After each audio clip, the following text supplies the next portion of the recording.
You're listening to The Journey with Ellie and Erin. Join us every week as we talk about all the things woo, wise and wonderful with our guests and have the bigger, braver, bolder conversations that women should be having so that we can be the change the world needs.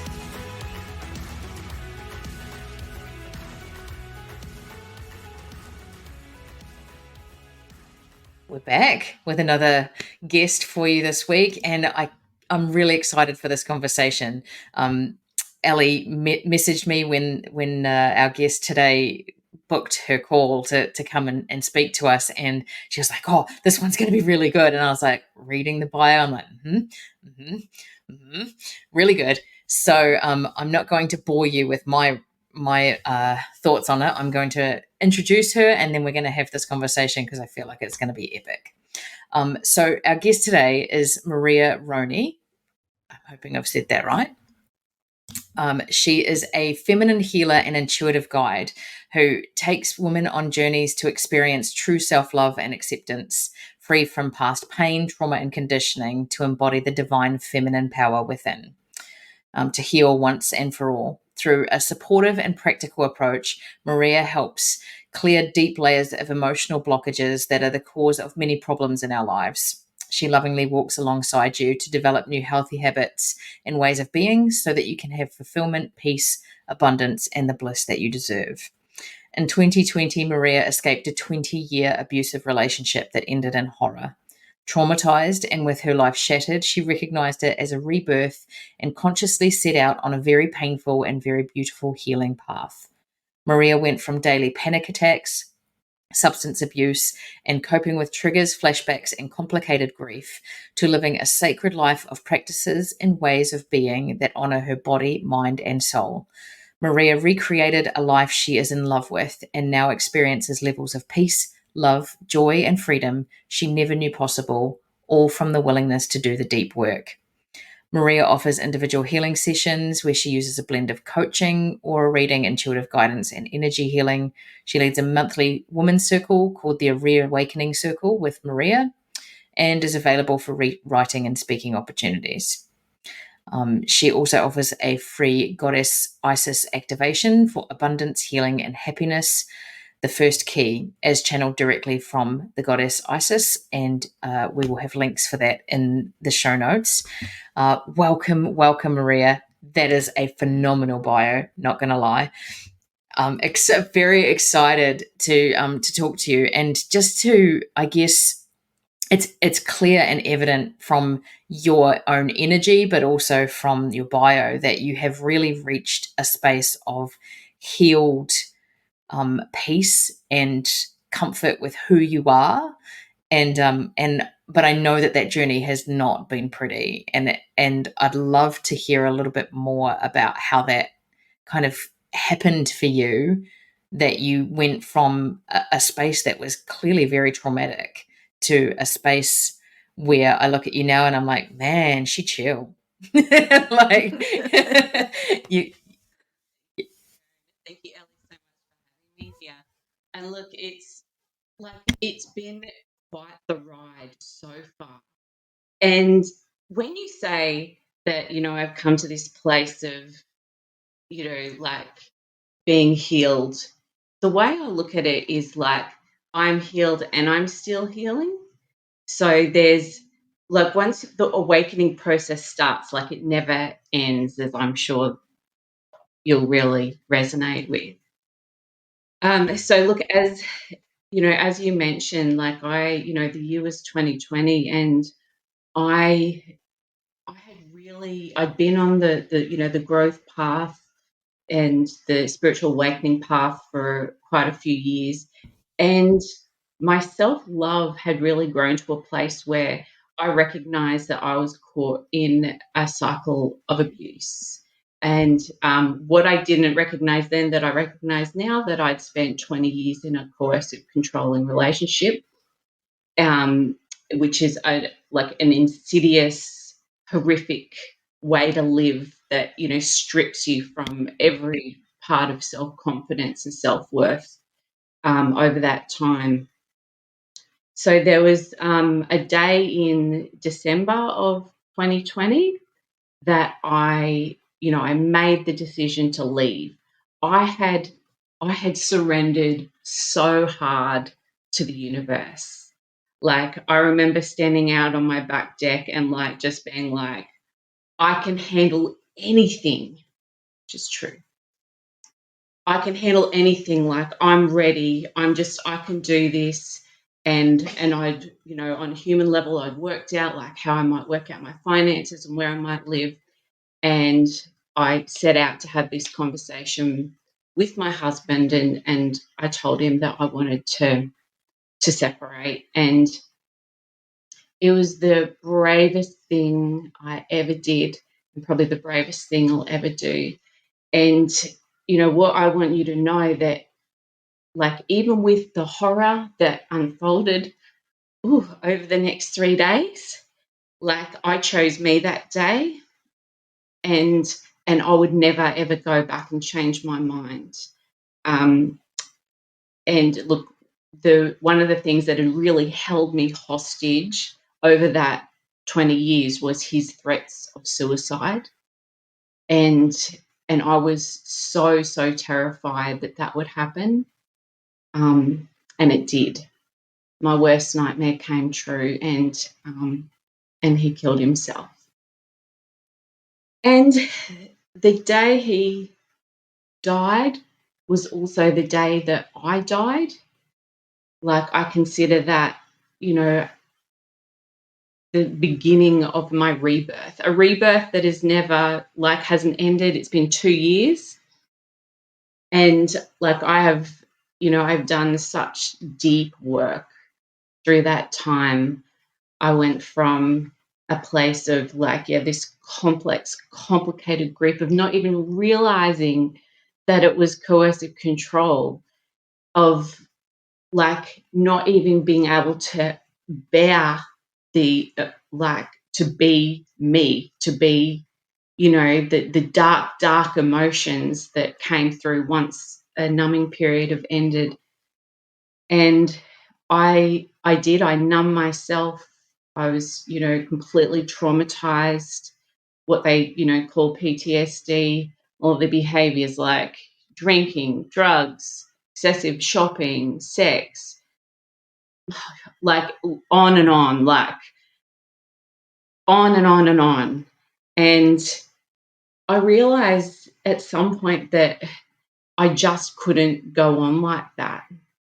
Like, that there's, like, I already knew logically that life doesn't happen to us, it happens for us. And so I set out to work out what that might be. Wow. Thank you for sharing that. I could hear in your voice the emotions that are still connected there. And I just want to really just send you so much love, and also just so much admiration for being able to identify that that was the start of your rebirth, to be able to know that you were able to rebuild, reawaken all of those wonderful things. And looking at your energy now, unfortunately people listening don't get to see your beautiful face, but the energy and the calmness that comes forward is honestly incredible. And I just really want to, just let you know that I see you, and thank you for sharing that. It's truly, Oh, thank my you. heart goes to you. Thank you so much. And look, the emotion that did come up for me then, it's like just shone a spotlight on some more work to do, right?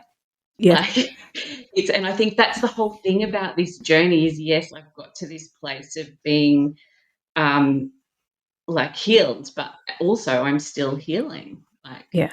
of going, oh, okay, that's interesting, like that. What's come up for me there? What am I ready, like, to release further?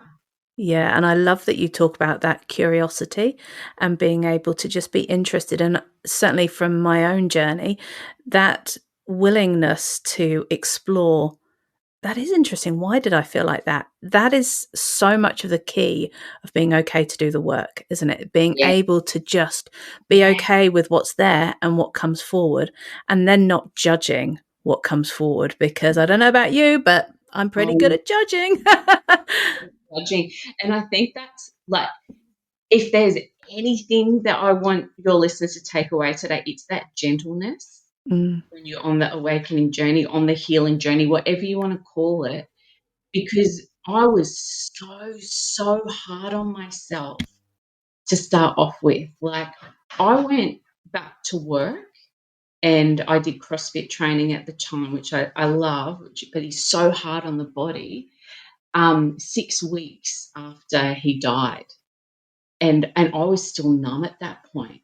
Like, and I had such high expectations of myself to, to do perform as I'd always performed, and I didn't, and I fell flat. And I logically knew that I needed to be gentle with myself, but I just couldn't.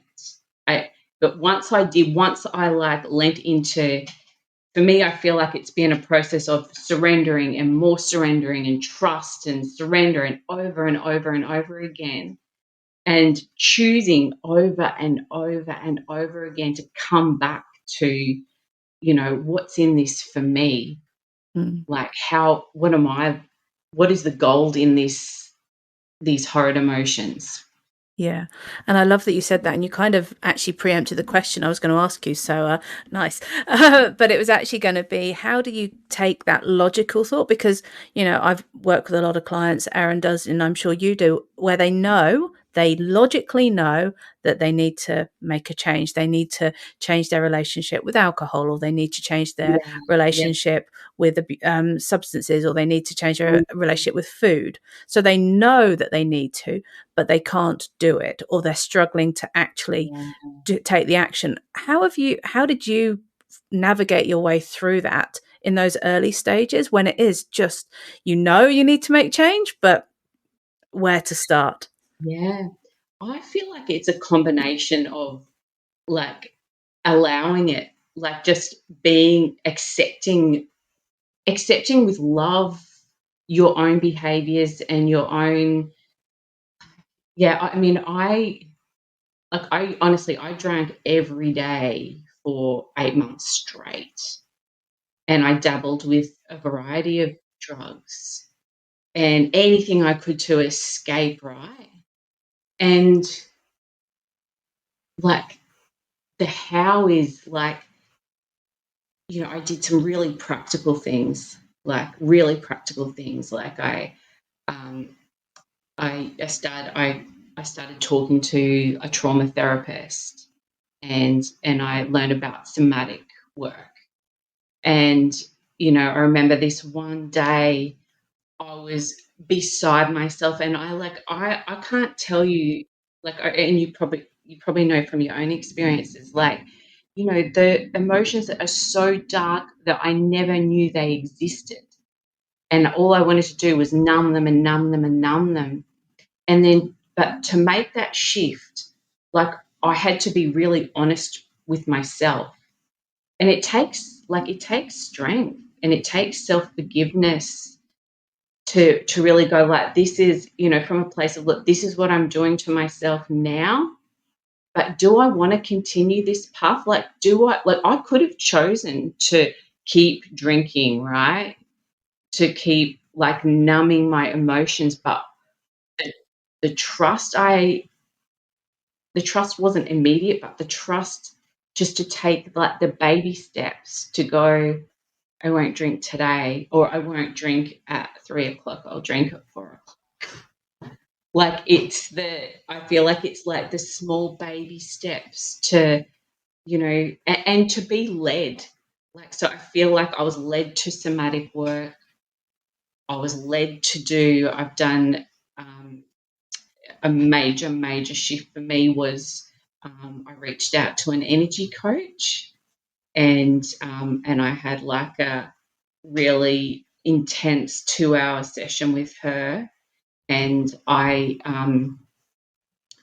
and things changed from that day forward. I was having anxiety attacks and panic attacks every day, and from the next day, I was so much lighter. And that's the work. That's why I do the work that I do now with women, because I feel like you can't talk these things out. You can't shift everything through the mind alone. You have to take the body along, the somatic experiences, and take your spirit along for the journey.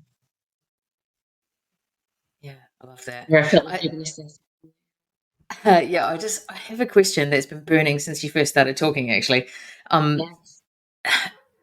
I get the sense that while we're focused in this conversation on the healing journey that happened post that moment that you told your husband that you wanted to separate, there's clearly some healing that happened before that on some level, Yes. that was the catalyst for that moment. And I wanted to ask your thoughts on how much a part that had to play in your capacity to heal further when you needed to down the track. Yes. Yes. That's a great question, Erin. And actually, a really good friend of me, because I was saying things like, you know, because this happened, for me, this is how I've, become the amazing person I am now.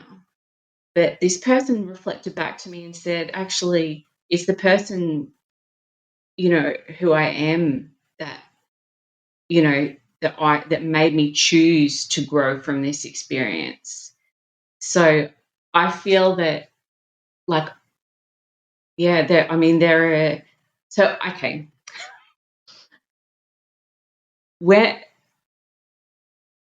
it was, I don't even remember the year, but I, my husband and I had tried to have children for a really long time, like 12 years. And I did like 7 rounds of IVF. And like, I thought that that was my awakening. Like, I thought that, learning to, to grieve from never being a parent, of the intangible loss of, of going through all of the IVF cycles and everything. So I had I had been on this growth path, and I'd been, reading, who I call my teachers, like people like Rebecca Campbell, and um, reading all of the books, and I've been actively growing myself for a long time before, before that day. So to get to that point where I just had to trust that, to the decision to separate from him. I'd been reading a book called, um, Too Too Good to Leave, Too Bad to Stay, and because I was like, I didn't know whether I could leave or not. I'd be throwing away 20 years of, a relationship, and it was like my really good qualities that kept me there, like loyalty and love and compassion and empathy. And but the truth is, I was held hostage by a very manipulative person under coercive control. Right, that's the hard truth of it. But when I got to the chapters on humiliation and, control, I started doing some research, and I was shocked to recognize that I was in an abusive relationship. And it was my own self love that I couldn't unknow what I now knew. I couldn't keep, like, lying to myself. That seems kind of a harsh thing to say. I was living in a false reality where I believed that abuse was love. And so to be honest with myself, and to take the action I did, um, I guess that's what, like, yeah, it wasn't that I woke up one day and went, oh, I might, yeah, I'd been, you're right, Erin, I'd Yeah. been doing the work for a long time before that.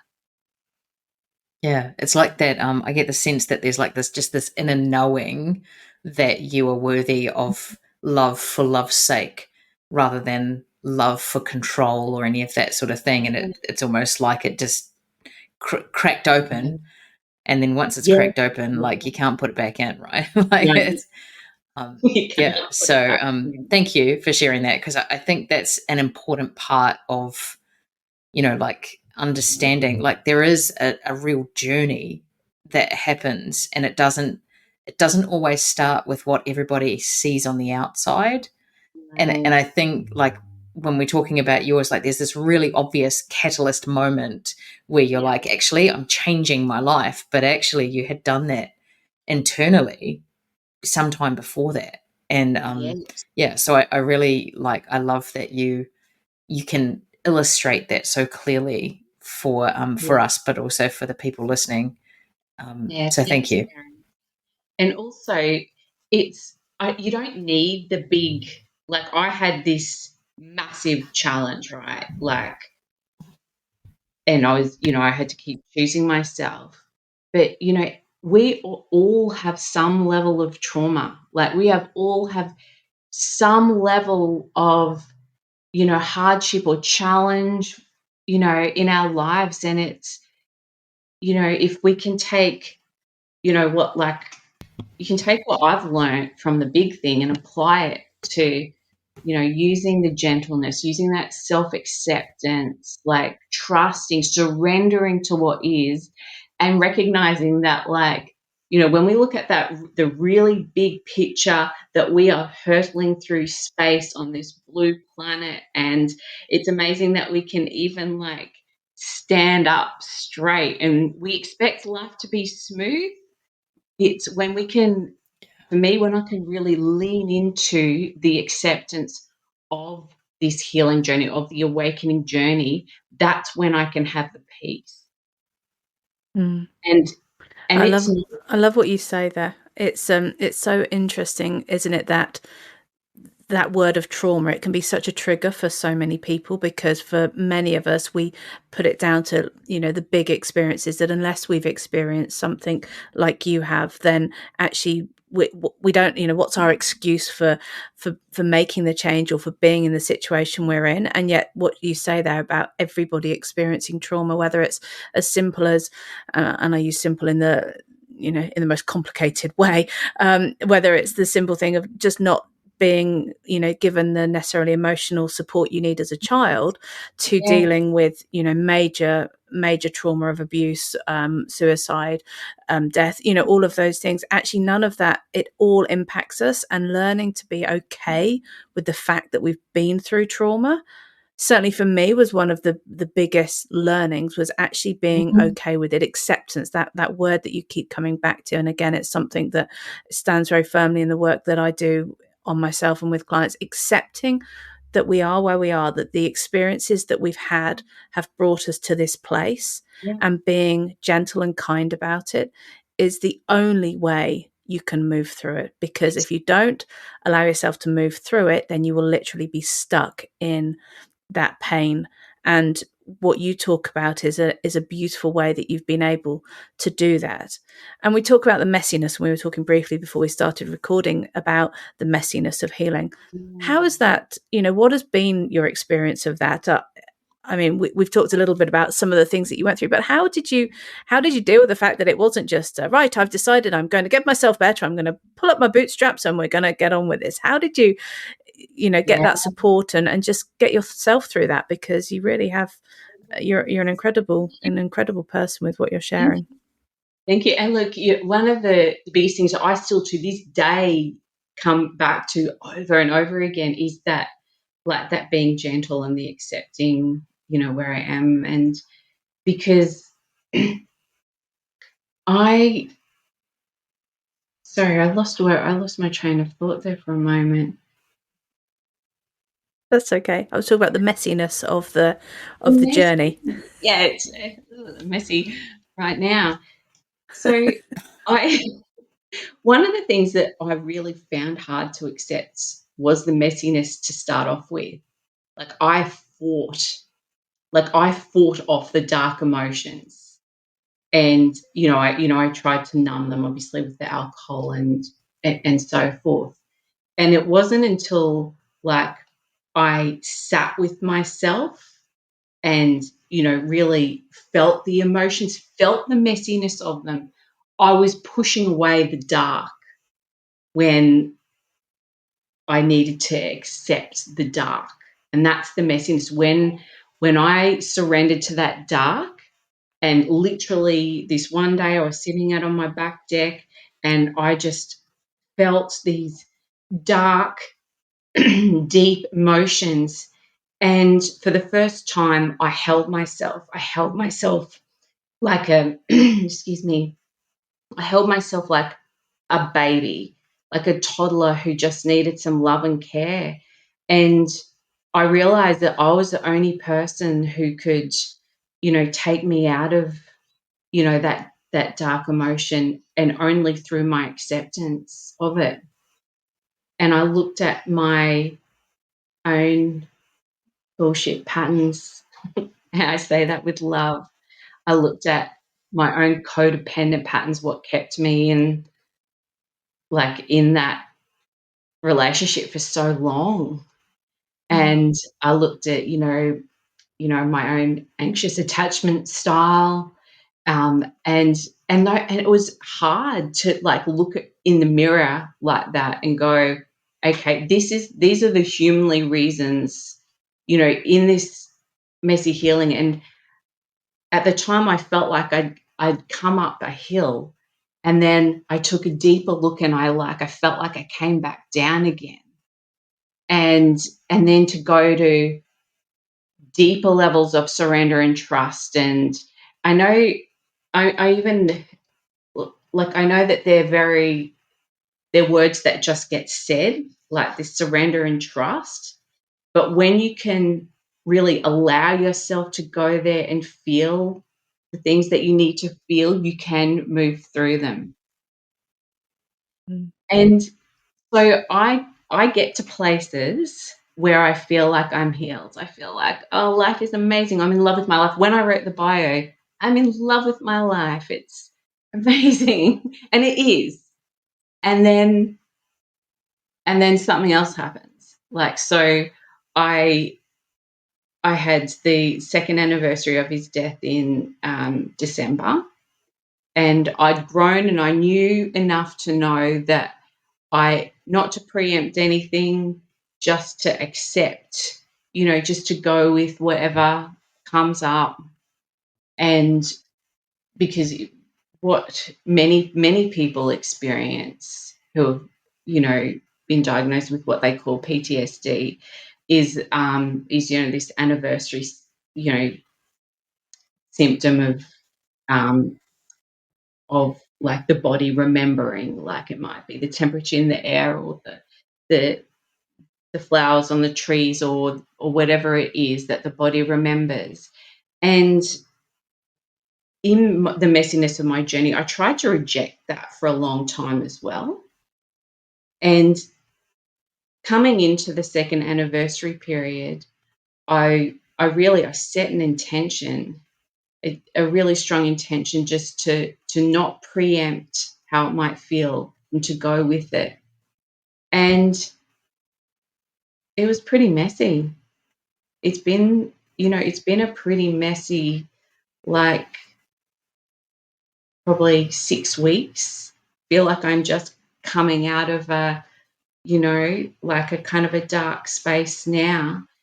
And what I've done and what I do is it's not just the trust and the surrender, it's the leaning into the tools that I know that can support me, like the practical, earthy, grounded tools.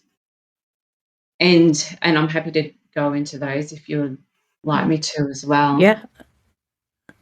I'd love to hear some of the tools that you use, because and also thank you for your honesty around the messiness and that it can be heavy and dark at times. And I really respect your honesty with doing that, because again, a lot of the time we like to pretend, no, it's all I'm absolutely fine. Life's perfect and it's great. And being able to be okay with it not being okay is one of the biggest challenges that we face in life. And so, full respect. But how do you, what are the actual tools that you use when it is dark and it is heavy? What do you turn to? What is your sort of go-to way to get through the day or the hour or even the moment? Okay. Well, my very, very favorite is nature. And nature is our healer. We are nature. We forget, society, there's belief that we're separate from nature. But when we go, so one of the biggest things I do is get out into the forest, go to the beach. Like, I know nature is my biggest healer.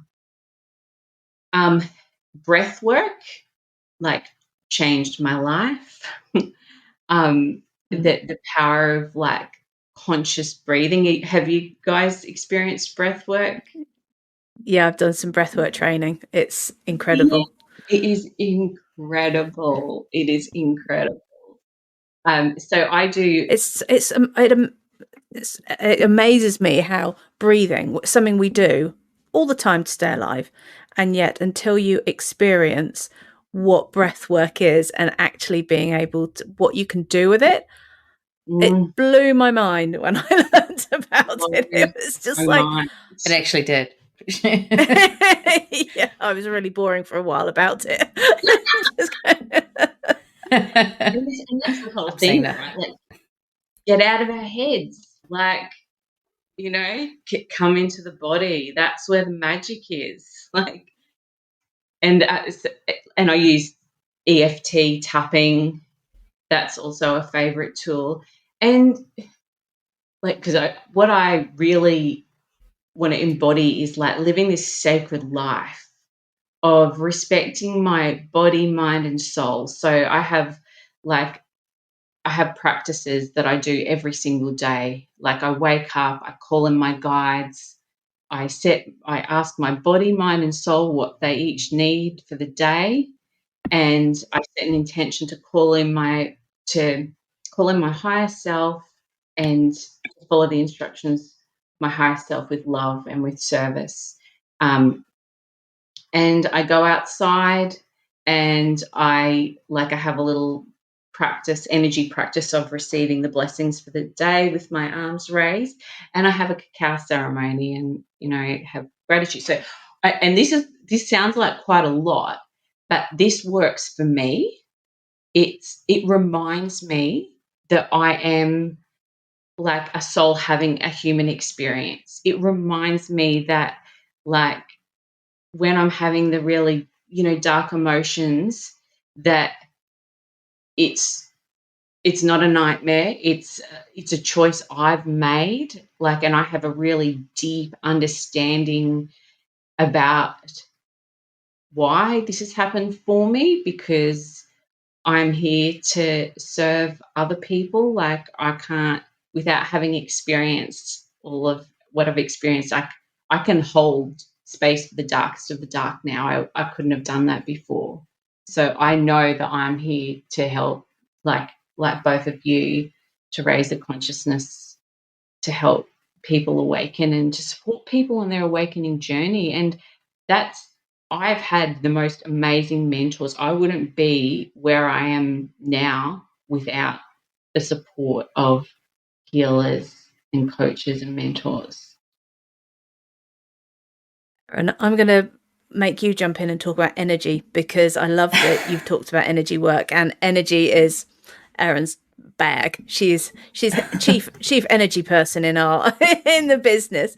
But yeah, just I'd love to hear a bit more about what you've taken away from that, Erin, and then also just how amazing it is, really. Over to you. Well, I probably have more of a more of a question, I guess, than an actual thought on it at this point. Um, Again, I feel like your journey, and I respect that there is a real journey. We're all on it. We all choose to come to this life. We all have reasons for being here, and Absolutely. people. You talk about not having a perfect life and not feeling great all the time, but actually, that's perfect. That's the perfect life. Is that we Exactly. we don't always have things go the way we want them to, because Mhm. we don't learn if we don't, and we don't grow.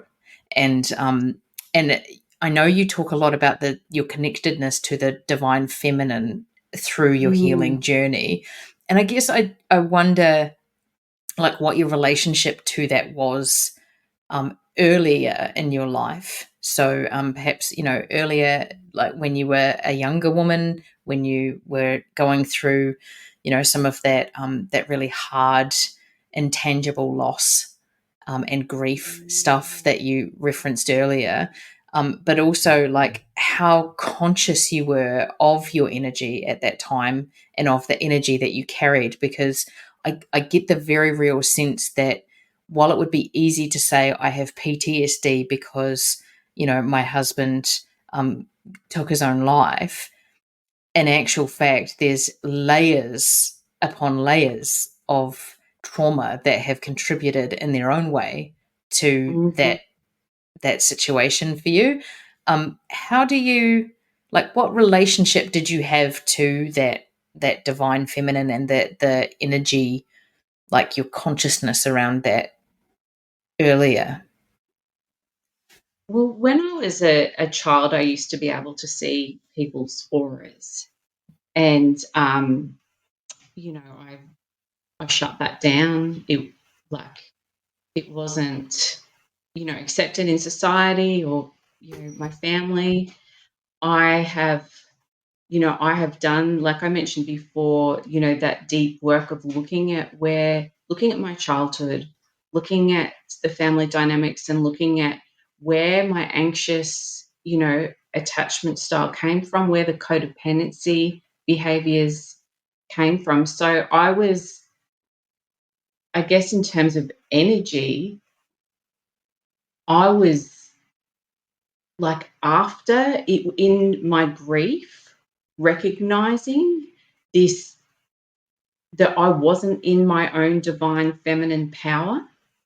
Like I recognized that like this energy of neediness, of needing to control my environment to stay safe, through to now where I feel my energy is like vastly different. Like I feel very connected, particularly to goddess Isis. Like I am a priestess of goddess Isis.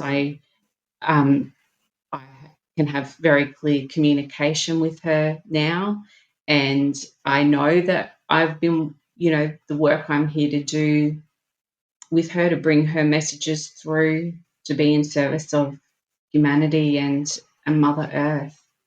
Does that answer your question, Erin? I'm not sure. Yeah, I think it does. I think what I get from that is that there's always been a layer of perhaps subconscious awareness, but Yeah. it didn't really probably rise to your consciousness after childhood until you were going through some of this work that you've been doing around healing your grief and that kind of thing. And I think that's really common. I think that's a really common thread that we come across. Certainly, it mirrors my own personal story to a degree. I think Ellie probably also sees some reflection in her journey around that we come into this world unencumbered by expectation or by the conditioning that certain things aren't acceptable or certain things aren't for Mm, us, and then we have all of these layers come upon us, and at some point it has to unravel, like it just becomes too heavy to carry. And absolutely. so it sounds very much like that journey. Like, and I love that, regardless of your journey, Ellie's journey, my journey, they're all very very different. But that one thread of Yes. commonality Yeah. is very evident, and I hope the certainly the women that you work with and the women that we work with, but also anyone listening to this episode of our show, or anyone who comes across this work, I hope that they feel witnessed in their own journey, because Mm, of that awareness that actually we all have that. We all have that experience where something that we are connected to as a child is shut down, and we have to reacquaint ourselves with our truth and with who we are as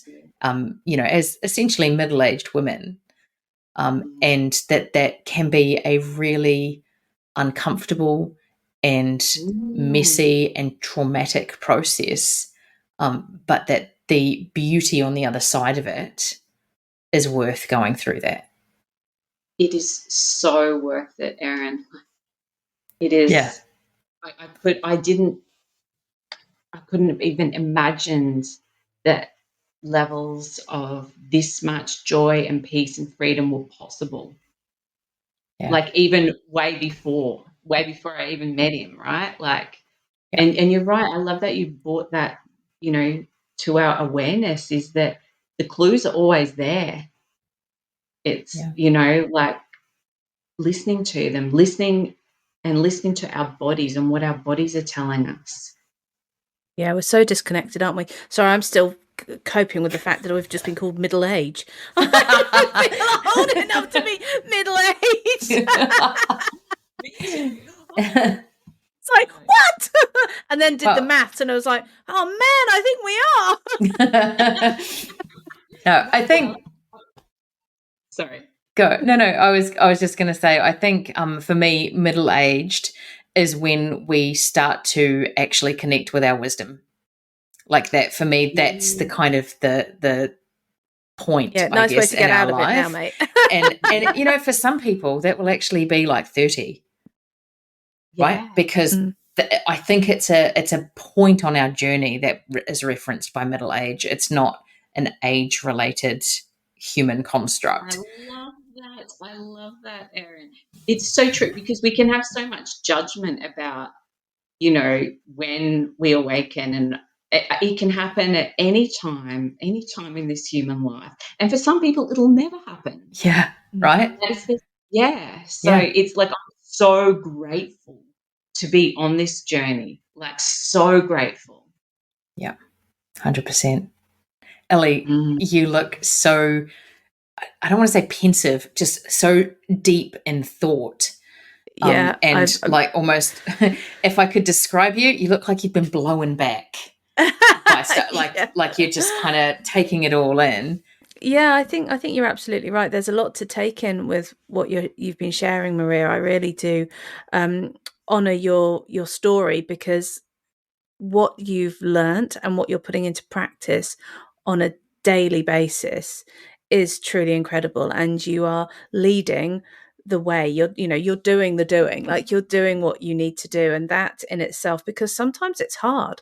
We get into patterns, we get into ways of behaviors, we just do what's easy, and that comes from years of subconsciously doing it the easy way, because that's what we've learned. And actually breaking those patterns is really bloody difficult, because they're there for a reason. Like whatever, they may not be good for us, but they've served us up until this point.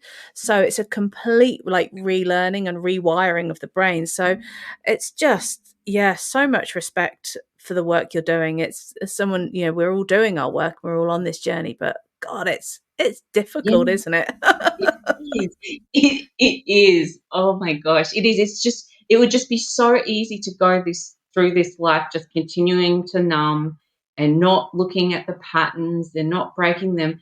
But we wouldn't have the joy. Like we wouldn't have like, and it's brave, because society tells us, for example, alcohol. Society tells us like it's normal to drink this, like, and no judgment to anyone, right? But like when it's used as a tool to numb and suppress, and the conditioning that you have a drink when you come home because it's been a stressful day, like why don't you just feel your emotions and stuff and instead and have a nice bath or whatever you're really called to do to nurture yourself. Like it's brave to have the courage to follow what your inner calling, what you really need, not what you want. Yeah. 100%. Yeah, and to be brave to show up as your true authentic self, like showing that to people.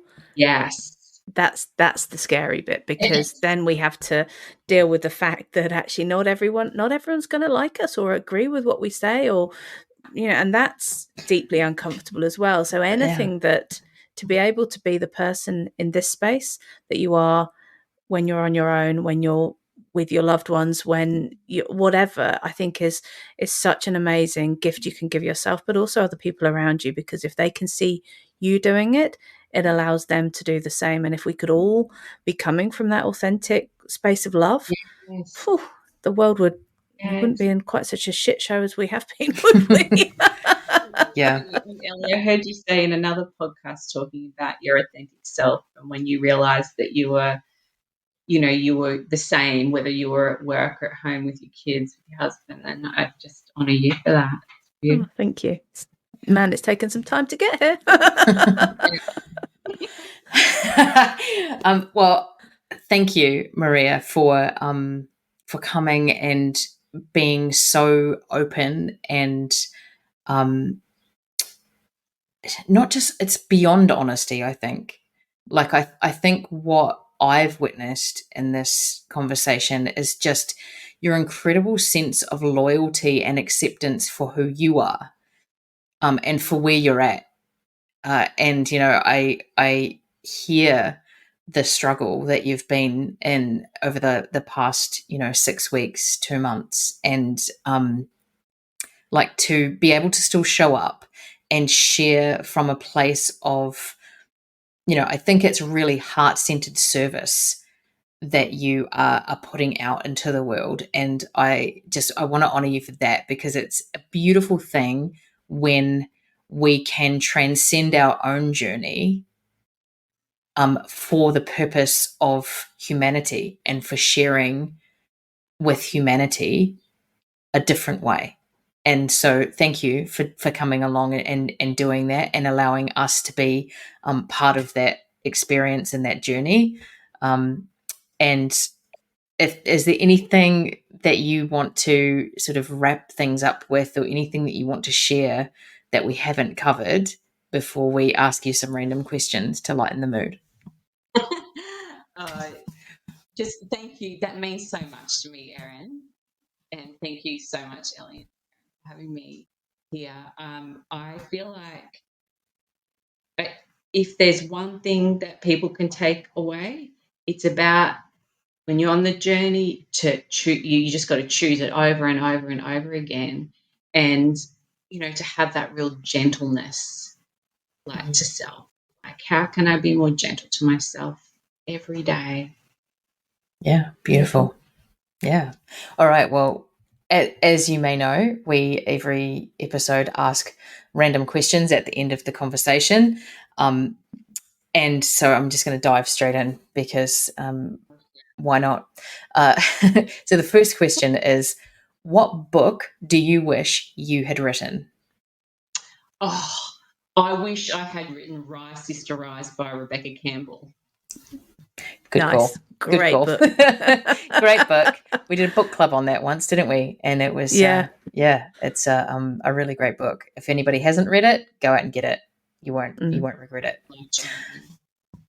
The next question: if you could invite 3 people, living or dead, to dinner, who would you invite? Oh, okay. Well, Goddess Isis, Nice. Jesus, and my grandma. Nice. Cool. Powerful trio. What would your grandma think of those guests? I feel like my grandma was like awake. My grandma is a big supporter of what I'm doing. Like, she can see more clearly than any other member of my family. Oh, cool. Yeah. Amazing. She's pumped. Yeah. Yeah. The next question: what do you want your 90-year-old self to be able to say to you now? Oh, I want my 90-year-old self to say, like, you're amazing, keep going, you're on the right path. Awesome. And the last question, and Ellie's favorite: what is your guilty pleasure? Oh my gosh. I gave up so much of my guilty pleasures. Were they really pleasures, though? Sorry. No, they weren't. Thank you. So my guilty pleasure is probably food, and I can't even narrow it down. I love that. Yeah. Yeah. I All think of the that's a food. really important discernment to make, though, just as a final point, that, immediately people, when they talk about guilty pleasures, like I could see where your mind was starting to go to. And you're like, oh, but I gave those up. But those weren't pleasures. And I think that's a No. really important discernment to make for people, right? Like, so often we use things as an emotional crutch or a numbing or whatever, and then we reference it as a guilty pleasure because it makes us feel what we desire to feel. But actually, it's not pleasure that we're getting from that. So Yeah. thanks for checking yourself on that. And thank you, Erin, for also check, because then the food is not included in that either. I definitely use that to numb sometimes. I don't have any guilty pleasures. Not that they're not guilty. I really don't. Yeah. Oh, I love that. Yes, that is the First best answer. one who's come to it, yeah. I know, right? Like that is the absolute best answer, because that's how it should be. Pleasure shouldn't make us feel guilty. No, that's right. So, although having said that, my guilty pleasure of watching Home and Away is definitely, I do feel a bit guilty about that one. I mean, you should, because you're continuing to support something that is shit. No, genuinely. Thank you, Maria, so much. I have really enjoyed hearing your story, as difficult as it has been at times to hear. I know it's been much more difficult to live, and so thank you for sharing and for coming along and for just being so open to not just sharing, but the process that you're going through. Like, we need more women like you to step forward and say, I choose myself every day. I'm choosing myself, regardless of who that ends up being. And so thank you so much for coming along and sharing your journey. Yeah, we will be back next week. Thank you so much, Ellie, for having me here. It's been an honour. Oh, it's been Thank lovely. you. And yeah, we will be back next week. Exciting. We will. Yeah, maybe just with the two of us. Who knows? I think it might be. Yeah, like watch this space. But or until listen. until then, be safe, be kind to yourself, and take good care. And thank you so much for being here.